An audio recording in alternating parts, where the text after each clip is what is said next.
Greta Schulz, author of To Sell Is Not to Sell and founder of Schulz Business. I want to talk to you today about what it takes to be successful in sales. Well, I wish it was really, really complicated because I would really charge a lot more money, but it's not. It's based on 3 A's. So you have to have straight A's to be good in sales. The first A is attitude. Number 1 is attitude. Belief in yourself, belief in your company, belief in your product or your service, and the passion for wanting to bring that forward. If you don't have passion in what you do, and you're doing it just because you heard you can make a lot of money, or somebody asked you to do it, or whatever it is, if you're doing it for that reason, you are probably not going to be successful, because this can be a tough business. It's one of those things that you have to think about all the time, and it really is. And business development or sales is a very, very satisfying career, at least in my opinion, because it has no ceiling. You can make as much money as you'd like. You can, be somewhat flexible with your time, all of those things. But number 1 is attitude. Unfortunately, I can't train on that. You have to believe that in your heart and in yourself. And if you don't have all those beliefs about what it is that you do, then you need to start thinking about doing something else. I mean it. The second A is activities. What are the things that you do to make things happen? And what's interesting about activities is I think we all know that you have to do things like prospecting to make things happen. The problem with prospecting is we often mistake prospecting for cold calling, which I will tell you, it's not the same thing. Cold calling may very well be a part of what it is that you do to prospect, and that's fine. There's nothing wrong with that.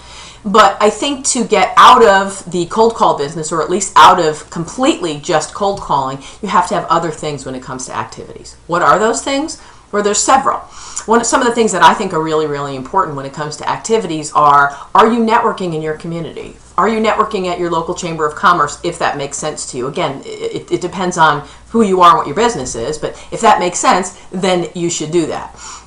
You should also be networking at some kind of a trade organization or something within your community of your business or the people that you do business with. Whether it's the ad federation, whether it's the marketing association, whether it's the local bar association for attorneys, or whatever it is that you do, you need to be a part of your trade organization. The third one that I recommend is some sort of a charity or a non-for-profit. It could be a service organization like the Rotary or the Kiwanis, anything like that are terrific. Or it could be an actual nonprofit like a heart association, lung association, something like that. Any of those things are terrific because you have an opportunity to network with people who have like mind on things that are outside of business, and you really get to know people on a different level. The fourth one is some sort of a leads organization or networking organization. You've heard me before. I recommend BNI, Business Network International. There's lots of chapters all over the world, actually, and I think they do a really good job of being very consistent and having real strict, stringent rules to make it work very well. But again, there's other ones out there, and that's completely up to you. Besides networking, there is also what I call strategic alliances, which are relationships that you build one-on-one with people. Typically, you get them from your networking organizations, and you build those relationships so you can get together with that person periodically and share what you do, how you do it, what makes you different, what makes you better than your competitor, and who specifically is a good client for you. They share the same with you, and as you're out and about in your community, you help each other. And again, community could be geographic community, but it also could be the community of your industry, if you call it a particular industry. And it also doesn't have to be local geographic community. It could be nationwide, worldwide. I mean, we have so many opportunities today through Skype and all these other things that you can really build relationships with people anywhere. The other thing when I talk about activities is going back to past clients. Some of us are working with clients where once you sell them, you have to go back and continue visiting them, and that's fine. My problem with that is we tend to make those howdy calls. Howdy call is, hey, howdy, just checking on you, seeing everything's okay.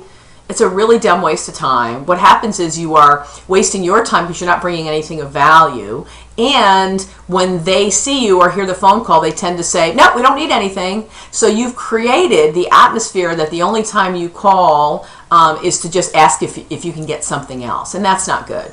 So if you do have a particular job that you're going back to existing or past clients, you want to make sure that you're always bringing something of value. And here's the way I say that. You want to do one of three things. You want to either share something new, meet someone new, or learn something new. So those are the goals you can set when you go in and visit someone. Learn something new that's going on in their organization. Maybe ask them something specifically. Share something new that you've got going on, whether it's a new product, a new service, new information, or meet someone new internally that maybe you don't know. So those are important things if you're going to go back to existing clients. Another thing you can put on your activity list is past clients. How often do you go back and visit your past clients? Are you going back and talking to them? And what are you doing when you do go back and talk to them? If you have somebody that isn't working with you anymore, they did make a decision at one time to work with you. So the opportunity is there again. Don't lose those contacts. It's much easier to get somebody back in your fold than to start and find somebody brand new.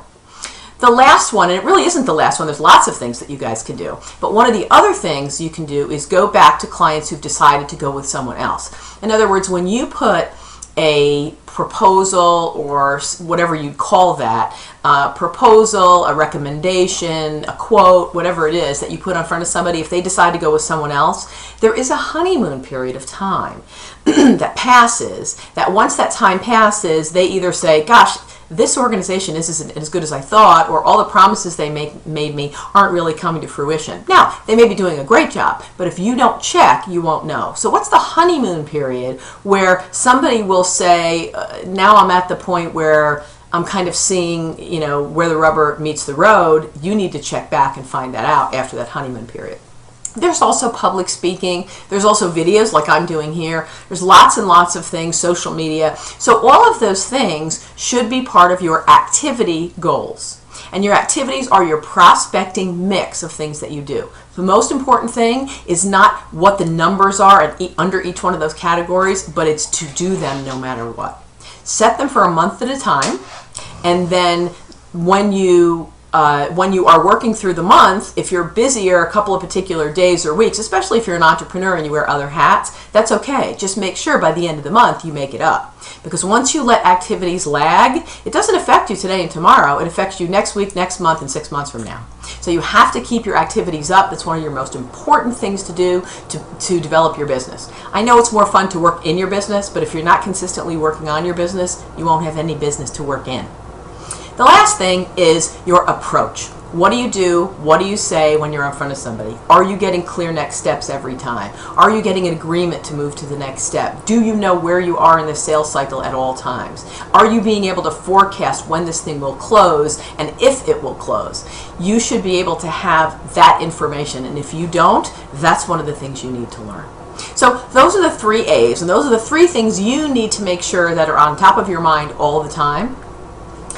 If you would like to learn more about this, if you think that 3 A's thing is kind of interesting and you want to learn a little bit more, I have as you know, I have a training program, which is the B2B Sales Playbook. But I also have a monthly training that's a video. It's maybe 45 minutes long, and it trains on each of these different aspects, not just the 3 A's, but lots of different things. If you'd like to check that out, it may be worth it for you to do that. It's pretty interesting, and it's not as intense as my regular program. So check it out. Click on that and try that. See if you like it. Get one. Look at one, for free. See if you like what it says. If you do, then you can subscribe, and if you don't, you don't. But that may be something, if you're liking this 3A thing, will probably help you along the way. Good selling.